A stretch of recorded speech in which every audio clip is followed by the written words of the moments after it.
आपने कभी सोचा है कि आप रोज सुबह क्यों उठते हैं, ऑफिस क्यों जाते हैं, वही काम क्यों करते हैं, घर वापस आते हैं, खाना खाते हैं, सो जाते हैं। आज मैं आपको एक ऐसी कहानी सुनाऊंगा जो 2000 साल पुरानी है, लेकिन आज भी उतनी ही रेलेवेंट है। एक ऐसी फिलॉसफी डिस्कस करूंगा जो अनकंफर्टेबल है, डिस्टर्बिंग है, लेकिन एक्स्ट्रॉर्डिनरीली लिबरेटिंग भी है। आज हम बात करेंगे एल्बर्ट कम्यू के masterpiece the myth of Sisyphus की। और सबसे इम्पोर्टेंट, हम ये समझेंगे कि मीनिंगलेस लगती हुई जिंदगी में खुशी कैसे ढूंढी जाए।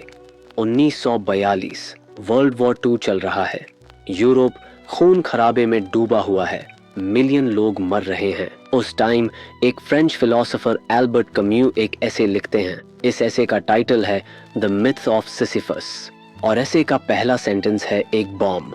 कम्यू लिखते हैं, There is only one really serious philosophical question and that is suicide. सोचो, कोई फिलॉसफी बुक शुरू होती है सुइसाइड से। क्यों?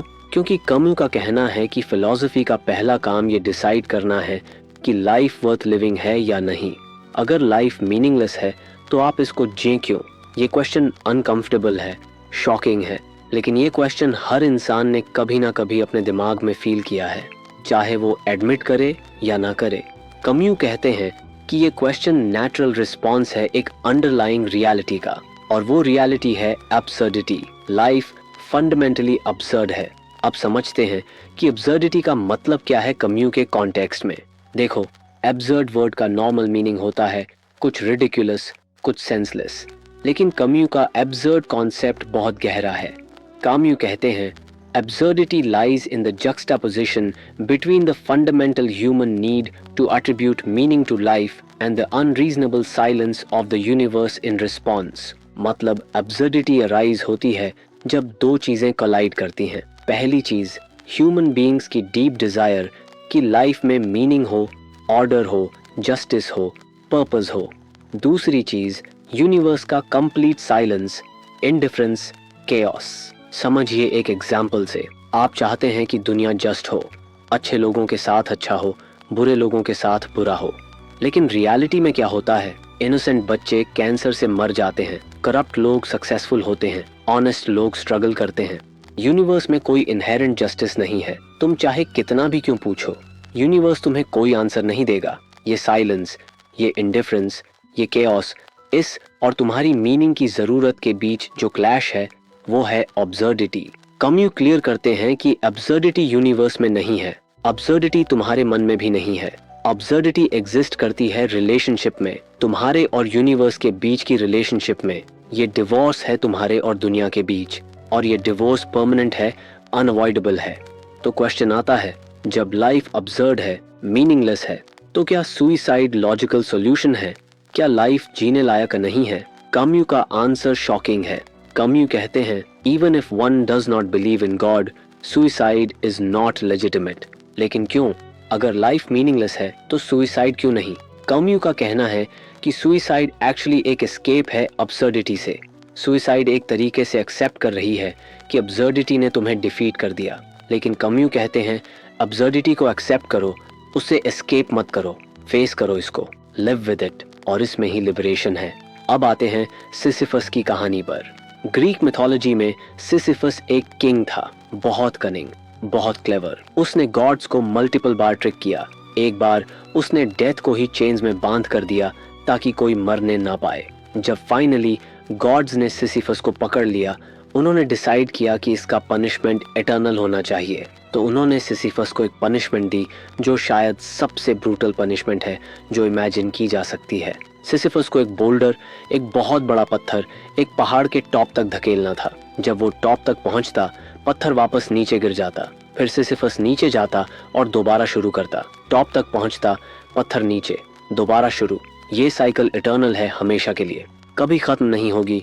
No progress, no achievement, no meaning, सिर्फ एक मीनिंगलेस टास्क को रिपीट करते रहना फॉरएवर।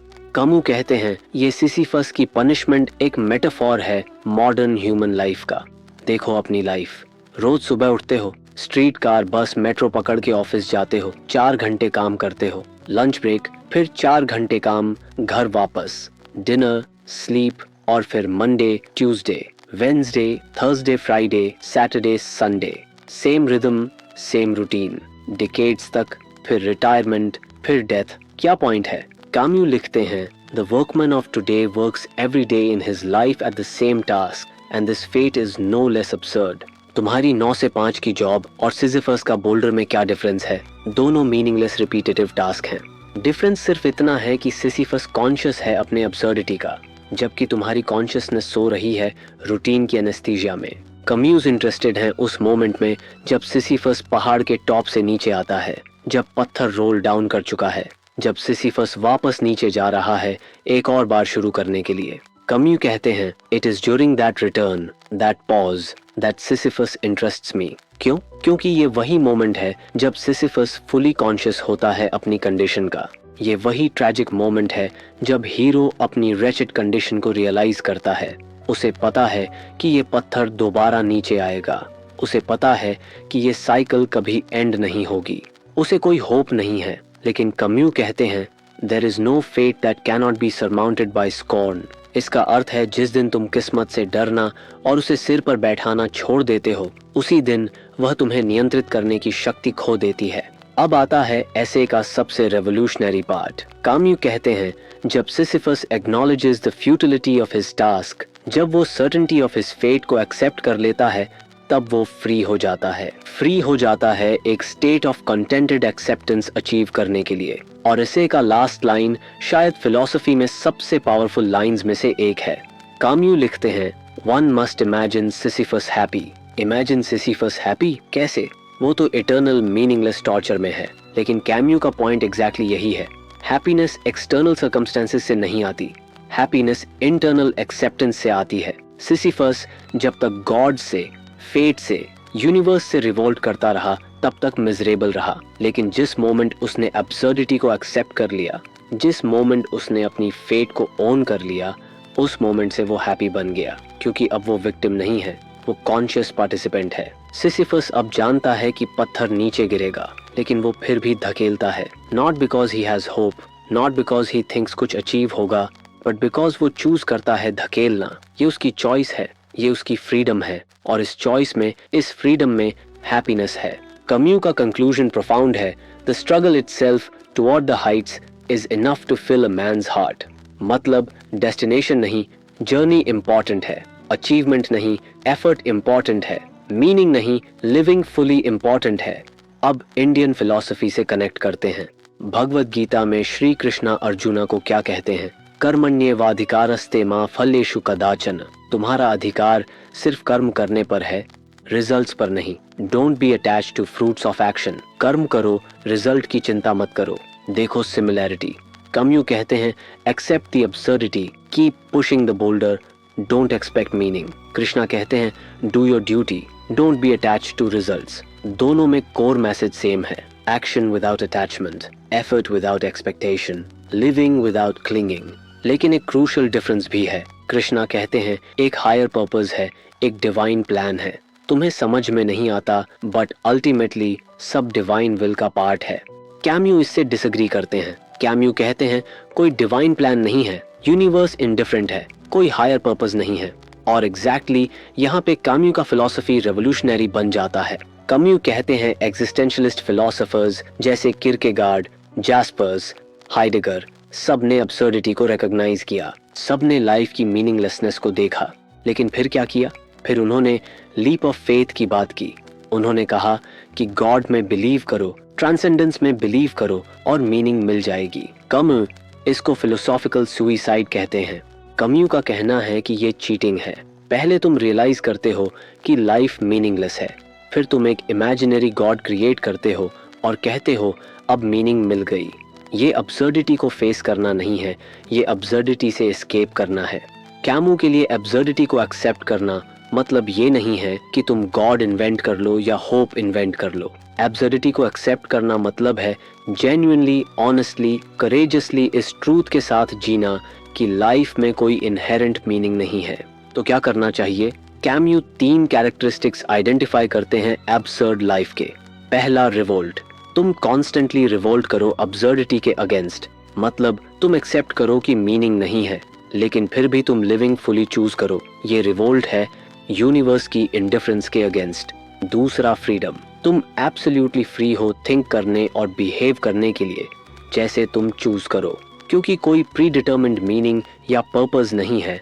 तुम फ्री हो अपना मीनिंग क्रिएट करने के लिए। तीसरा पैशन, तुम लाइफ को इंटेंसली जियो, हर मोमेंट को फुली एक्सपीरियंस करो, क्योंकि बस यही है, कोई आफ्टर लाइफ नहीं है, कोई डिवाइन रिवॉर्ड नहीं है, सिर्फ ये मोमेंट है, तो इसको पूरी इंटेंसिटी के साथ जियो। कैम्यू 4 एग्जाम्पल्स देते हैं एब्सर्ड लाइफ के। पहला, द सेड्यूसर जो pursues the patience of the moment. दूसरा, द एक्टर जो compresses the patience of hundreds of lives into a stage career. तीसरा, द कॉन्करर या रेबल जिसका political struggle focuses his energies. चौथा, the artist जो creates entire world's. इन सब में common क्या है? सब में इंटेंसिटी है, पैशन है, फुल एंगेजमेंट है विद लाइफ। अब प्रैक्टिकल लेवल पर सोचते हैं, आपकी डेली लाइफ में ये फिलॉसफी कैसे अप्लाई होती है? आप एक सॉफ्टवेयर इंजीनियर हो, रोज कोड लिखते हो, क्या मतलब है? अल्टीमेटली कोई नहीं है, लेकिन इसका मतलब ये नहीं कि आप डिप्रेस्ड हो जाओ या क्विट कर दो। इंस्टेड आप कॉन्शियसली चूज करो कि मैं कोड लिखना कंटिन्यू करूंगा, नॉट बिकॉज इसका कॉस्मिक सिग्निफिकेंस है, बट बिकॉज ये मेरा चॉइस है। मैं ये डिसाइड करता हूँ कि मैं एक्सेलेंट कोड लिखूंगा, मैं पैशनेट रहूंगा, मैं फुली एंगेज्ड रहूंगा, और इसी में हैप्पीनेस है। आप एक टीचर हो, रोज बच्चों को पढ़ाते हो, यूनिवर्स के पर्सपेक्टिव से इसका कोई मीनिंग नहीं है, लेकिन आप कॉन्शियस चॉइस करते हो कि मैं टीचिंग कंटिन्यू करूंगा with full dedication, not for some divine reward, not because universe मुझे अप्रिशिएट करेगी, बट बिकॉज मैं चूज करता हूँ। ये मेरी रिवोल्ट है अब्सर्डिटी के अगेंस्ट। देखो एक modern example, COVID pandemic during lockdown. Millions of लोग घर में बंद थे, डेली रूटीन डिस्टर्ब्ड। सडनली लोग फोर्स थे to confront the meaninglessness. No parties, no social validation, no external distractions, सिर्फ तुम और तुम्हारी थॉट्स। बहुत लोगों ने एग्जिस्टेंशियल क्राइसिस फेस किया, क्योंकि सडनली वो मास्क हट गया जो डेली रूटीन प्रोवाइड करता था, और अंडरनीथ नजर आया अब्सर्डिटी। लेकिन कुछ लोगों ने इस टाइम को यूज किया, उन्होंने नए हॉबीज स्टार्ट किए, painting, writing, cooking. Not because ये एक्टिविटीज में कोई कॉस्मिक मीनिंग थी, बट बिकॉज उन्होंने कॉन्शियस चॉइस की कि मैं ये करूंगा, और उसी चॉइस में, उसी एंगेजमेंट में हैप्पीनेस मिली। ओशो एक बार कहते हैं, जिंदगी में कोई मीनिंग ढूंढने की जरूरत नहीं है, जिंदगी खुद मीनिंग है, जीना ही मीनिंग है। ये कैम्यू के फिलॉसफी से बहुत सिमिलर है। ओशो भी कहते हैं कि फ्यूचर में होप रखे रहना, पास्ट में रिग्रेट करते रहना, ये प्रेजेंट मोमेंट को मिस करना है। प्रेजेंट मोमेंट ही रियलिटी है, और उस प्रेजेंट मोमेंट को फुली, इंटेंसली, पैशनेटली जीना ही एक्चुअल लिविंग है। बुद्ध का कॉन्सेप्ट ऑफ दुख भी यहाँ रेलेवेंट है। बुद्ध कहते हैं सफरिंग एग्जिस्ट करती है, लाइफ में इनहेरेंट दुख है, लेकिन सफरिंग का कॉज क्या है? Attachment, expectation, clinging. जब तुम लाइफ से कोई पर्टिकुलर आउटकम एक्सपेक्ट करते हो और वो नहीं मिलता, सफरिंग होती है। सॉल्यूशन क्या है? डिटैचमेंट। एक्सेप्ट करो कि लाइफ अनप्रिडिक्टेबल है, अनसर्टेन है, और अल्टीमेटली मीनिंगलेस है कॉस्मिक लेवल पे। इस एक्सेप्टेंस में लिबरेशन है। लेकिन एक इंपॉर्टेंट डिस्टिंक्शन समझना जरूरी है। कैम्यू का एब्सर्डिज्म नाहिलिज्म नहीं है।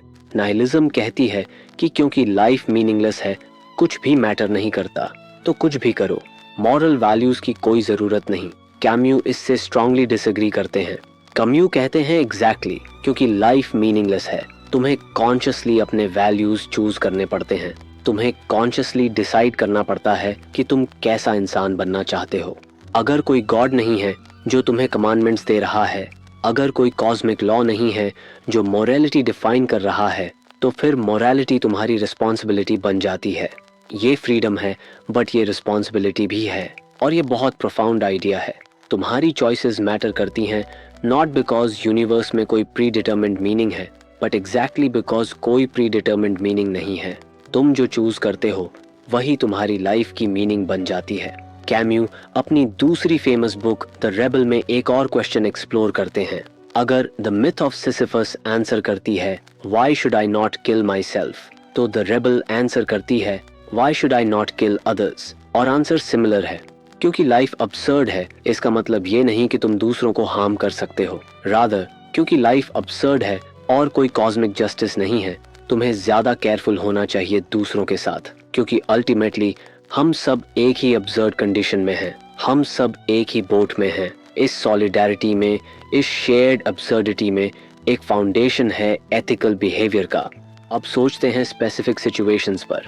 सपोज तुमने बहुत मेहनत की एक प्रोजेक्ट पर, तुमने मंथ्स इन्वेस्ट किए और प्रोजेक्ट फेल हो गया। ट्रेडिशनल थिंकिंग कहती है तुम्हें डेवस्टेटेड होना चाहिए क्योंकि तुम्हारा एफर्ट वेस्ट हो गया, लेकिन अब्सर्डिस्ट थिंकिंग कहती है एफर्ट वेस्ट नहीं हुआ क्योंकि एफर्ट का वैल्यू रिजल्ट में नहीं था, एफर्ट का वैल्यू एफर्ट में ही था। तुम फुली एंगेज थे, पैशनेट थे, इंटेंस थे, वही इंपॉर्टेंट था, रिजल्ट सेकेंडरी था। या सोचो रिलेशनशिप ब्रेकअप, तुमने किसी से बहुत प्यार किया, तुमने इन्वेस्ट किया और रिलेशनशिप एंड हो गई। ट्रेडिशनल थिंकिंग कहती है तुमने टाइम वेस्ट किया, लेकिन अब्सर्डिस्ट थिंकिंग कहती है टाइम वेस्ट नहीं हुआ क्योंकि जो मोमेंट्स तुमने एक्सपीरियंस किए, जो लव तुमने फील किया, वो जेन्युइन थे, वो मीनिंगफुल थे इन दैट मोमेंट। फ्यूचर में रिलेशनशिप लास्ट नहीं करी, इसका मतलब ये नहीं कि वो मोमेंट्स मीनिंगलेस थे।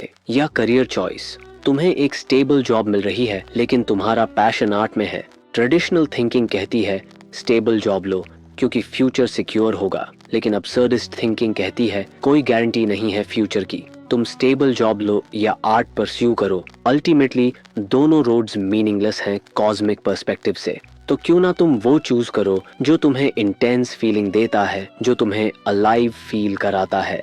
ये फिलॉसफी लिबरेटिंग भी है और स्कैरी भी। लिबरेटिंग क्योंकि तुम्हें किसी एक्सटर्नल वैलिडेशन की जरूरत नहीं, तुम्हें किसी गॉड की अप्रूवल की जरूरत नहीं, तुम्हें किसी सोसाइटी की परमिशन की जरूरत नहीं, तुम फ्री हो। लेकिन स्कैरी भी है क्योंकि सारी रिस्पॉन्सिबिलिटी तुम्हारी है। तुम बहाना नहीं बना सकते कि डेस्टिनी ने ऐसा लिखा था या गॉड की विल थी। तुम्हारी चॉइसेस तुम्हारी हैं और उनके कॉन्सिक्वेंसेस भी तुम्हारे हैं। अब देखते हैं कुछ कॉमन ऑब्जेक्शंस और मिसअंडरस्टैंडिंग्स। पहला ऑब्जेक्शन, अगर लाइफ मीनिंगलेस है तो डिप्रेशन और सुइसाइड इंक्रीज नहीं होनी चाहिए। आंसर ये है कि डिप्रेशन ऑफ्टन आती है जब तुम एब्सर्डिटी को हाफ हार्टेडली एक्नॉलेज करते हो, जब तुम एक पैर में वर्ल्ड की मीनिंगलेसनेस रिकॉग्नाइज करते हो पर दूसरे पैर दूसरी जगह से मीनिंग ढूंढने की कोशिश करते हो। ये इंटरनल कॉन्फ्लिक्ट डिप्रेशन क्रिएट करती है। जब तुम फुली ऑनेस्टली एब्सर्डिटी को एक्सेप्ट कर लेते हो और फिर कॉन्शियसली अपना पाथ चूज करते हो, तब लिबरेशन होती है, डिप्रेशन नहीं। दूसरा ऑब्जेक्शन, ये फिलॉसफी सेल्फिश नहीं बन जाती। अगर सब अपनी पैशन फॉलो करेंगे तो सोसाइटी कैसे फंक्शन करेगी? आंसर ये है कि कम्यू का अब्सर्डिज्म सेल्फिशनेस जस्टिफाई नहीं करता, रादर क्योंकि हम सब शेयर्ड अब्सर्डिटी में हैं, एक सॉलिडारिटी क्रिएट होती है। और कम्यूज क्लियरली कहते हैं कि रिवोल्ट का मतलब ये नहीं कि तुम दूसरों को हार्म करो, रिवोल्ट का मतलब है कि तुम अब्सर्डिटी के अगेंस्ट खड़े हो जाओ बाय लिविंग फुली और कॉन्शियसली। तीसरा ऑब्जेक्शन, ये फिलॉसफी नाहिलिस्टिक है। अगर कोई मीनिंग नहीं है तो मॉरल वैल्यूज का क्या? आंसर ये है कि कमी अब्सर्डिज्म और नाहिलिज्म में क्लियर डिस्टिंक्शन करते हैं। नाहिलिज्म कहती है नथिंग मैटर्स, एब्सर्डिज्म कहती है कॉस्मिक लेवल पे मीनिंग नहीं है लेकिन ह्यूमन लेवल पे सब कुछ मैटर करता है। इनफैक्ट एग्जैक्टली क्योंकि कॉस्मिक मीनिंग नहीं है, human connections, human values, human experiences ज्यादा प्रेशियस बन जाते हैं क्योंकि बस यही है जो है। अब सोचते हैं इंडियन कॉन्टेक्स्ट में। इंडिया में ट्रेडिशनली बहुत एम्फेसिस है ड्यूटी पर, धर्मा पर, कर्मा पर। ये तुम्हारी किस्मत है, ये तुम्हारा कर्मा है, ये भगवान की मर्जी है। ये सब नैरेटिव्स मीनिंग प्रोवाइड करते हैं सफरिंग को, लेकिन सिमल्टेनियसली ये नैरेटिव्स एजेंसी भी छीन लेते हैं। तुम विक्टिम बन जाते हो सर्कमस्टेंसेस के। कम्यू का फिलॉसफी कहता है नो, तुम विक्टिम नहीं हो, तुम हीरो हो अपनी स्टोरी के। सर्कमस्टेंसेस अब्सर्ड हैं, मीनिंगलेस हैं, लेकिन तुम्हारा रिस्पॉन्स तुम्हारी चॉइस है। प्रैक्टिकल एक्सरसाइज सोचते हैं। पहला exercise, conscious choice exercise. Next week हर इंपॉर्टेंट डिसीजन के टाइम पॉज करो और कॉन्शियसली एक्नॉलेज करो कि ये डिसीजन कॉस्मिक लेवल पे मीनिंगलेस है, लेकिन फिर कॉन्शियसली चूज करो कि मैं ये डिसीजन क्यों ले रहा हूँ। नॉट बिकॉज कोई एक्सटर्नल फोर्स कंपेल कर रहा है, बट बिकॉज मैं ये चूज कर रहा हूँ। ये सिंपल एक्सरसाइज बहुत पावरफुल है क्योंकि ये तुम्हें अवेयर कराता है तुम्हारी एजेंसी का। दूसरा एक्सरसाइज, इंटेंसिटी प्रैक्टिस। एक एक्टिविटी चूज करो जो रूटीन हो गई है, मे बी मॉर्निंग कॉफी या इवनिंग वॉक। नेक्स्ट वीक उस एक्टिविटी को फुली, इंटेंसली, कॉन्शियसली करो। नोटिस हर सेंसेशन, हर डिटेल, हर मोमेंट, और रियलाइज करो कि ये मोमेंट ही सब कुछ है। इसका कोई कॉस्मिक सिग्निफिकेंस नहीं है, लेकिन एग्जैक्टली यही इसको प्रेशियस बनाता है। तीसरा एक्सरसाइज, अब्सर्डिटी एक्नॉलेजमेंट। जब भी तुम फ्रस्ट्रेशन फील करो कि लाइफ अनफेयर है या मीनिंगलेस लग रही है, पॉज करो और एक्नॉलेज करो, yes, life is absurd, there is no inherent meaning and that's okay. ये सिंपल एक्नॉलेजमेंट बहुत रिलीफ प्रोवाइड कर सकता है, क्योंकि ये तुम्हें फाइट करना बंद करवाता है रियलिटी के अगेंस्ट। देखो, अल्टीमेटली कम्यू का मैसेज सिंपल है लेकिन प्रोफाउंड। लाइफ अब्सर्ड है, यूनिवर्स इनडिफरेंट है, कोई कॉस्मिक मीनिंग नहीं है, लेकिन ये ट्रेजेडी नहीं है, ये लिबरेशन है। क्योंकि जब एक्सटर्नल मीनिंग नहीं है, तुम फ्री हो अपना मीनिंग क्रिएट करने के लिए। जब कोई प्री डिटर्मिन्ड पर्पस नहीं है, तुम फ्री हो अपना पर्पस चूज करने के लिए। जब कोई डिवाइन प्लान नहीं है, तुम फ्री हो अपना प्लान बनाने के लिए। सिसिफस का पत्थर तुम्हारा ऑफिस का काम हो सकता है, तुम्हारे रिलेशनशिप्स हो सकते हैं, तुम्हारी डेली स्ट्रगल्स हो सकती हैं, और वो पत्थर हमेशा नीचे गिरेगा। सक्सेस टेम्पररी होगी, अचीवमेंट्स फेड हो जाएंगी, रिलेशनशिप्स एंड होंगी, लेकिन तुम्हारा पावर क्या है? तुम्हारी पावर ये है कि तुम चूज कर सकते हो उस पत्थर को धकेलना। तुम चूज कर सकते हो फुली, पैशनेटली, इंटेंसली एंगेज होना, और उसी चॉइस में, उसी एंगेजमेंट में हैप्पीनेस है। One must imagine Sisyphus happy, और one must imagine yourself happy भी। Not because life ने तुम्हें perfect circumstances दी हैं, not because तुम्हें cosmic meaning मिल गई है, but because तुमने conscious choice की है कि मैं absurdity को accept करूंगा और फिर भी living fully choose करूंगा। ये revolt है, ये freedom है, ये passion है, और ultimately ये happiness है।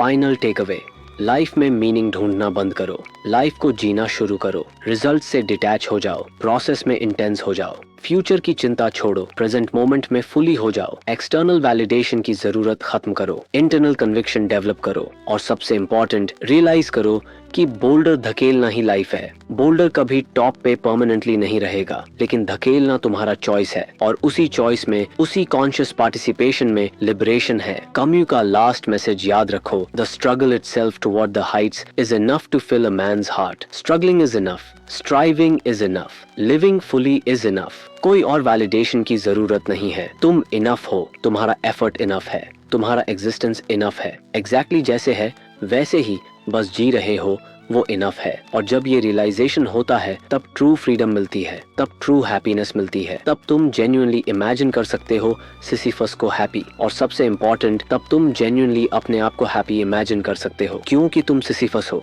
हम सब सिसिफस हैं, और हम सब हैप्पी हो सकते हैं अगर हम चूज करें। Don't search for meaning, create your meaning. Don't wait for happiness, choose happiness. Don't be a victim of absurdity, be a hero of absurdity. पत्थर धकेलना बंद मत करो, पत्थर को कॉन्शियसली, पैशनेटली, इंटेंसली धकेलो, और उस धकेलते रहने में ही जिंदगी है, और जिंदगी ही मीनिंग है।